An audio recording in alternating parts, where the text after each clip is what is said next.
Ojo examined this curious contrivance with wonder. The Patchwork Girl was taller than he when she stood upright, and her body was plump and rounded because it had been so neatly stuffed with cotton. Margolot had first made the girl's form from the patchwork quilt, and then she had dressed it with a patchwork skirt and an apron with pockets in it, using the same gay material throughout. Upon the feet she had sewn a pair of red leather shoes with pointed toes. All the fingers and thumbs of the girl's hands had been carefully formed and stuffed and stitched at the edges, with gold plates at the ends to serve as fingernails. "She will have to work when she comes to life," said Margolot. The head of the Patchwork Girl was the most curious part of her. While she waited for her husband to finish making his powder of life, the woman had found ample time to complete the head as her fancy dictated, and she realized that a good servant's head must be properly constructed. The hair was of brown yarn and hung down on her neck in several neat braids. Her eyes were 2 silver suspender buttons cut from a pair of the magician's old trousers, and they were sewed on with black threads, which formed the pupils of the eyes. Margolot had puzzled over the ears for some time, for these were important if the servant was to hear distinctly. But finally she had made them out of thin plates of gold and attached them in place by means of stitches through tiny holes bored in the metal. Gold is the most common metal in the land of Oz and is used for many purposes because it is soft and pliable. The woman had cut a slit for the Patchwork Girl's mouth and sewn 2 rows of white pearls in it for teeth, using a strip of scarlet plush for a tongue. This mouth Ojo considered very artistic and lifelike, and Margolot was pleased when the boy praised it. There were almost too many patches on the face of the girl for her to be considered strictly beautiful, for one cheek was yellow and the other red, her chin blue, her forehead purple, and the center, where her nose had been formed and padded, a bright yellow. "You ought to have had her face all pink," suggested the boy. "I suppose so, but I had no pink cloth," replied the woman. "Still, I cannot see as it matters much, for I wish my Patchwork Girl to be useful rather than ornamental. If I get tired looking at her patched face, I can whitewash it." "Has she any brains?" asked Ojo. "No, I forgot all about the brains," exclaimed the woman. "I am glad you reminded me of them, for it is not too late to supply them by any means. Until she is brought to life, I can do anything I please with this girl." "But I must be careful not to give her too much brains, and those she has must be such as are fitted to the station she is to occupy in life. In other words, her brains mustn't be very good." "Wrong," said Unc Nunkie. "No, I am sure I am right about that," returned the woman. "He means," explained Ojo, "that unless your servant has good brains, she won't know how to obey you properly, nor do the things you ask her to do." "Well, that may be true," agreed Margolot, "but on the contrary, a servant with too much brains is sure to become independent and high and mighty, and feel above her work.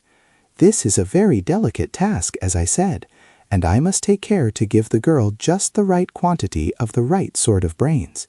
I want her to know just enough, but not too much." With this, she went to another cupboard, which was filled with shelves.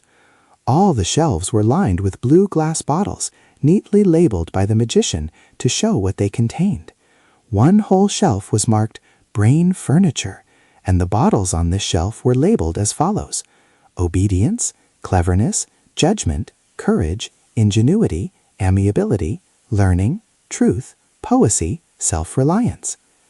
"Let me see," said Margolot.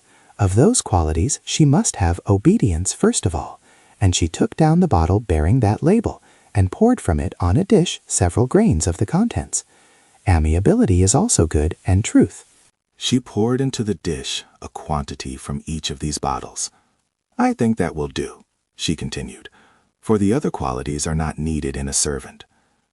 Unc Nunkie, who with Ojo stood beside her, touched the bottle marked Cleverness. "Little," said he. "A little cleverness?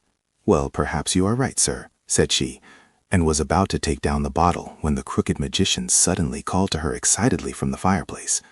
"Quick, Margolot, come and help me." She ran to her husband's side at once and helped him lift the 4 kettles from the fire.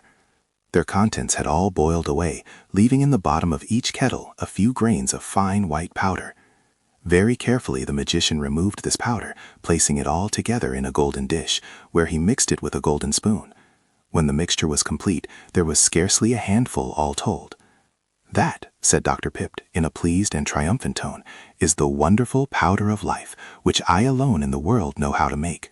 It has taken me nearly 6 years to prepare these precious grains of dust, but the little heap on that dish is worth the price of a kingdom, and many a king would give all he has to possess it. When it has become cooled, I will place it in a small bottle, but meantime I must watch it carefully, lest a gust of wind blow it away or scatter it." Unc Nunkie, Margolot, and the magician all stood looking at the marvelous powder, but Ojo was more interested just then in the Patchwork Girl's brains.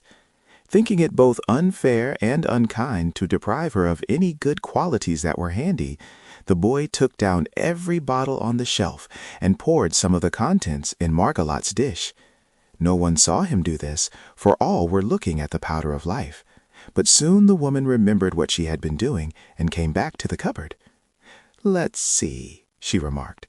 "I was about to give my girl a little cleverness, which is the doctor's substitute for intelligence, a quality he has not yet learned how to manufacture." Taking down the bottle of cleverness, she added some of the powder to the heap on the dish. Ojo became a bit uneasy at this, for he had already put quite a lot of the cleverness powder in the dish, but he dared not interfere, and so he comforted himself with the thought that one cannot have too much cleverness. Margolot now carried the dish of brains to the bench. Ripping the seam of the patch on the girl's forehead, she placed the powder within the head and then sewed up the seam as neatly and securely as before. "My girl is all ready for your powder of life, my dear," she said to her husband. But the magician replied, "This powder must not be used before tomorrow morning, but I think it is now cool enough to be bottled." He selected a small gold bottle with a pepperbox top so that the powder might be sprinkled on any object through the small holes. Very carefully he placed the powder of life in the gold bottle and then locked it up in a drawer of his cabinet. "At last," said he, rubbing his hands together gleefully, "I have ample leisure for a good talk with my old friend Unc Nunkie, so let us sit down cozily and enjoy ourselves. After stirring those 4 kettles for 6 years, I am glad to have a little rest." "You will have to do most of the talking," said Ojo, "for Unc is called the Silent One and uses few words." "I know, but that renders your uncle a most agreeable companion and gossip," declared Dr. Pipt. "Most people talk too much, so it is a relief to find one who talks too little." Ojo looked at the magician with much awe and curiosity. "Don't you find it very annoying to be so crooked?" he asked. "No, I am quite proud of my person," was the reply. "I suppose I am the only crooked magician in all the world. Some others are accused of being crooked, but I am the only genuine." He was really very crooked, and Ojo wondered how he managed to do so many things with such a twisted body. When he sat down upon a crooked chair that had been made to fit him, one knee was under his chin and the other near the small of his back. But he was a cheerful man, and his face bore a pleasant and agreeable expression.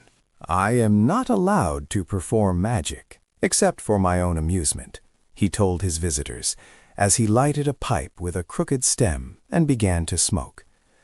Too many people were working magic in the land of Oz, and so our lovely Princess Ozma put a stop to it. I think she was quite right. There were several wicked witches who caused a lot of trouble, but now they are all out of business, and only the great sorceress, Glinda the Good, is permitted to practice her arts, which never harm anybody. The Wizard of Oz, who used to be a humbug and knew no magic at all, has been taking lessons of Glinda, and I'm told he is getting to be a pretty good wizard, but he is merely the assistant of the great sorceress.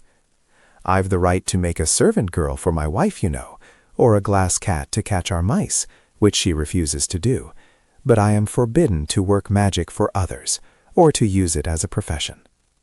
"Magic must be a very interesting study," said Ojo. "It truly is," asserted the magician. "In my time, I've performed some magical feats that were worthy the skill of Glinda the Good.